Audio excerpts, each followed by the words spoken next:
জুলাই গণ অভ্যুত্থানে শহীদ পরিবার এবং জুলাই যোদ্ধাদের কল্যাণ ও পুনর্বাসনে অধ্যাদেশ জারি করেছে সরকার।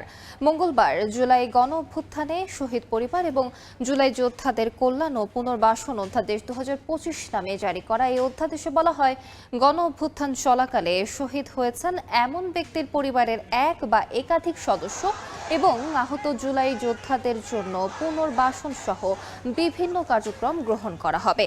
এসব কার্যক্রমের মধ্যে রয়েছে প্রশিক্ষণের ব্যবস্থা এবং যোগ্যতা অনুযায়ী কর্মসংস্থানের ব্যবস্থা করা, সহজ শর্তে ঋণ সুবিধা প্রদান এবং প্রয়োজনীয় চিকিৎসা সহায়তার কথাও বলা হয় অধ্যাদেশে।